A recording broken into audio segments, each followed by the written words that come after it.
Hello everyone, my name is Dheeraj Sharma and welcome to Quantica Education Services Private Limited.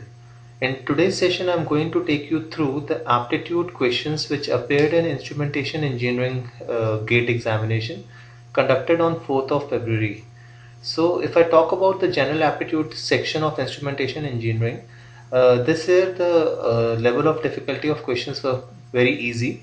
In fact, anyone who would have prepared very well for, or in fact would have prepared appropriately for aptitude section can very easily score good marks in this section. So it was pretty simple and doable questions. So there was nothing rocket science into it, but it requires some kind of a basic clarity of concept and some practice. So there were close to 5 to 6 questions from quantitative aptitude and remaining were there from verbal. So I'll take you through the questions which were there in this section. So the first question was there from algebra and it was on these lines. The question is there in front of you. The question was, find the minimum value of x satisfying the equation which is x minus 2 whole square is equal to 2x minus 1, sorry. So the options are there in front of you. These were the options 0, 1, 2, 3. You can even do, in case you are not able to solve this, you can even plug in these values among the options and then find the minimum value which satisfies this. So ideally you would have taken it from you would have started putting the value like 0 and then seen whether the left hand side is equal to right hand side. But if you put 0 in this, then on the left hand side you get 2 square, which is 4, and on the right hand side you get minus 1. So these are not equal. When you put 1, it becomes minus 1 whole square, which is 1, and 2 minus 1, which is 1. So 1 satisfies this. So the minimum value comes out to be 1 directly. So there is no need of even solving it.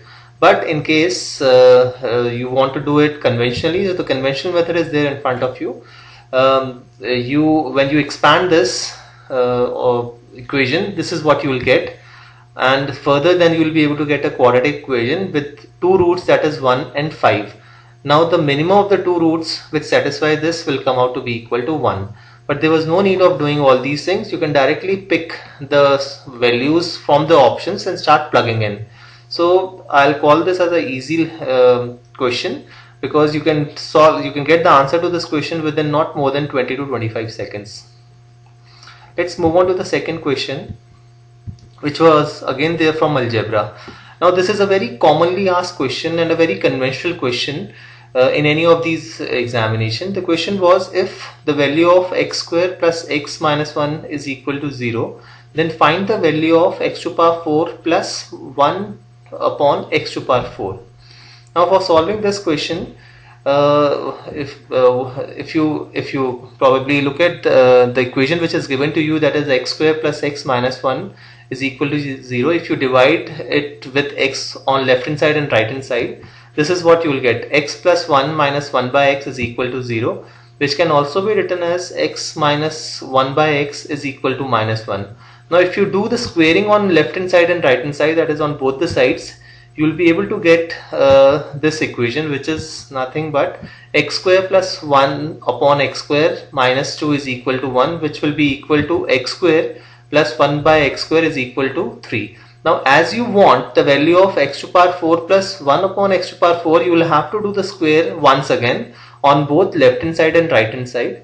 In case you do the squaring on both the sides, you will be able to get this value, which is nothing but x to power 4 plus 1 upon x to power 4 plus 2 is equal to 9. So the value of x to power 4 plus 1 upon x to power 4 will come out to be equal to 7. So again, it's a doable question and you could have easily done it within a time frame of 1 minute, provided you know how to convert it, first of all, x minus 1 by x to x square plus 1 by x square, and subsequently from x square plus 1 by x square to x to power 4 plus 1 by x to power 4.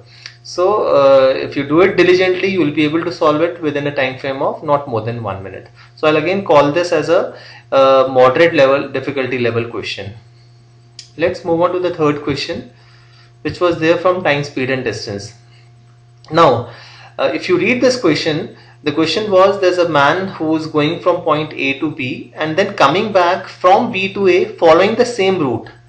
And while going from A to B, he travels at a constant speed of 60 kilometers per hour while returning back from B to A, he comes at a speed of 90 kilometers per hour. Find the average speed for the entire journey. Now, we know that average speed is nothing but total distance upon total time, and this is a case wherein the distance is constant because this guy is going from A to B and then coming back following the same route. That means distance from A to B and from B to A is constant.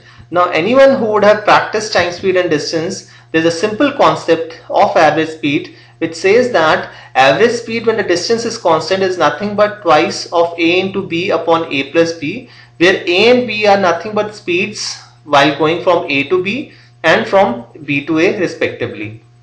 Now, it's a very simple task. You simply need to, and you know that the value of speeds from A to B and B to A is given to you as 90 kilometers per hour and 60 kilometers per hour.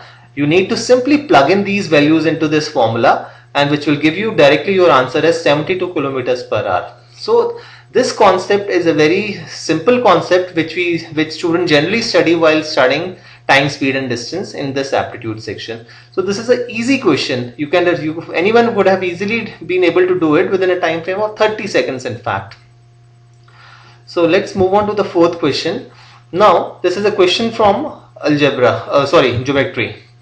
Now the question says that there is an equilateral triangle and its area is √3. We know that the equilateral triangle is a triangle wherein all the three sides are equal and all the three angles are 60 degrees. Find the perimeter of this equilateral triangle. Fine. We know that the formula for area of equilateral triangle is √3/4 into side square. So if we assume that side of this equilateral triangle is A, then we know that √3/4 into A square is equal to √3 because it is given to us that the area of equilateral triangle is √3. By solving this, we will be able to get A, which is side of an equilateral triangle, as 2. And perimeter of an equilateral triangle is nothing but sum of all the three sides. So if the side of an equilateral triangle is A, sum of all the three sides, which is perimeter, will come out to be equal to 3A. And you have already calculated the value of A as 2. So the value will come out to be equal to 6. So the only thing that you needed to know for solving this question was area of equilateral triangle, which ideally all of you being an engineer would be knowing this. So this is again a easy, not even a moderate level difficulty level question. This is an easy question in this section, doable and can be done within a time frame of not more than 30 to 40 seconds. Fine. So these are 4 questions that I have discussed from instrumentation engineering. So this is in fact fourth part of our series of discussion of aptitude questions from a GATE examination which has been conducted in 2018. The initial 2 were on mechanical and on computer science. This is on instrumentation. We'll keep on updating more aptitude based questions from GATE papers of 2018. In case you have any queries, my contact details are there in front of you. You can subscribe to our YouTube channel for regular updates on this. Thank you so much. I hope it has been a learning experience for you in this session. Thank you.